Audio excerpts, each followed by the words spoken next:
se passer, disons, d'exercices qui pourraient s'apparenter à de la collusion. Je ne pense pas que dans beaucoup de pays occidentaux ou dans aucun pays occidental, cela n'aurait été acceptable. Alors, vous insinuez que le fait qu'il travaille pour Emmanuel Macron, c'est de la collusion, qui plus est avec l'ancienne puissance coloniale?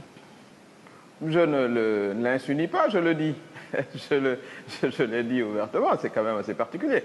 Nous avons des relations voilà, diplomatiques, d'amitié, même avec la France, avec beaucoup d'autres pays. Mais nous restons un pays souverain, que notre ancien président, comme je l'ai dit, était détenteur de nos secrets militaires, de la cartographie de nos ressources naturelles, qu'ils se mettent à disposition d'un autre pays, en plus une puissance, voilà, le pays qui nous a quand même colonisés.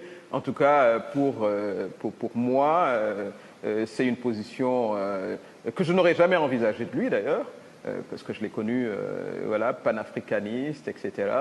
Cela ne veut pas dire qu'il ne devrait pas travailler hein, sur les thèmes internationaux. Mais c'est son choix, encore une fois, je suis pour la liberté de choix, mais je pense que c'est une position, en tout cas moi, que je trouve extrêmement bizarre et je ne lui aurais jamais conseillé de la prendre, mais il n'est jamais trop tard pour qu'il passe à une autre fonction. Alors, à propos des relations avec la France, la première visite du nouveau président Bassirou Diomaye Faye à Paris, c'est quelque temps.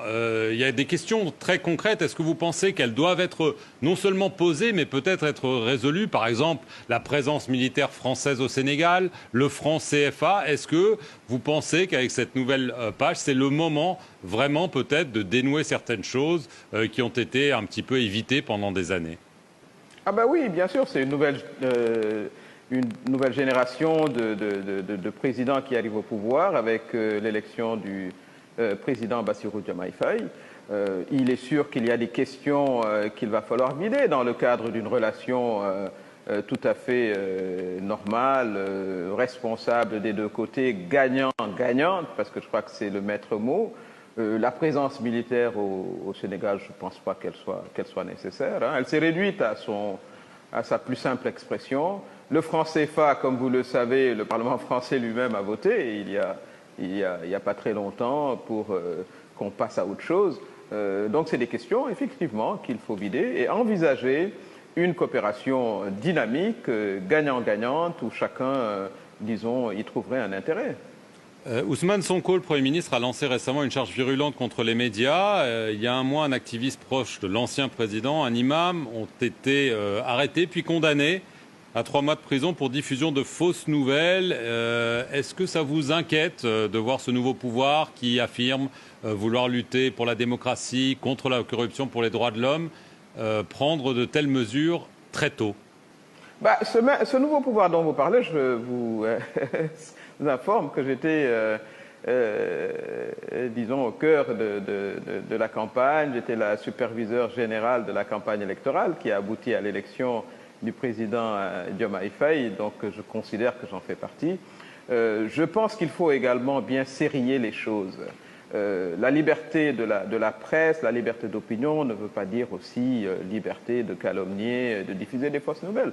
C'est peut-être aussi à ces changements-là qu'il faut s'attendre dans le cadre d'une liberté normale de la presse, et toute la presse n'est pas d'accord avec certaines de ces dérives, et ils le disent.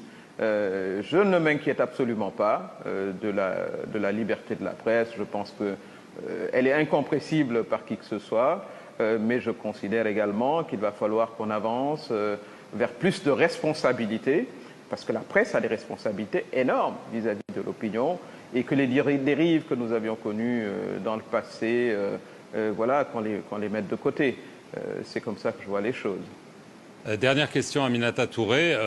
Comme vous dites, vous avez fait partie de cette campagne. Est-ce qu'on vous a proposé d'entrer au gouvernement et est-ce que vous imaginez un rôle de premier plan avec ce nouveau pouvoir dans un avenir proche? Ça, c'est des questions personnelles que je ne vais pas discuter à l'antenne. Mais ce que je peux vous dire, c'est qu'effectivement, je considère que je suis partie prenante de ce nouveau gouvernement, régime, parce que j'ai également défendu tout le programme qui a été proposé aux Sénégalais et qui commence à être mis en œuvre. Il faut saluer la dernière baisse des prix, il fallait le faire dans un contexte économique mondial difficile. C'était une promesse, elle a été tenue. Il y a, disons, ce début de réforme par rapport à tous les scandales fonciers que nous avions connus au Sénégal, avec l'annulation d'attribution de terres massives. Il y a également ce soutien important au monde rural, aux étudiants à travers le paiement des arriérés de bourse, etc. Donc, le pouvoir est dans le cadre de l'exécution de ces promesses. Ce n'est pas facile, évidemment, mais j'y vois beaucoup de détermination que je soutiens. Aminata Touré, merci beaucoup d'avoir répondu aux questions de France 24 depuis Dakar, la capitale du Sénégal. Et merci à vous d'avoir regardé cette émission sur nos antennes.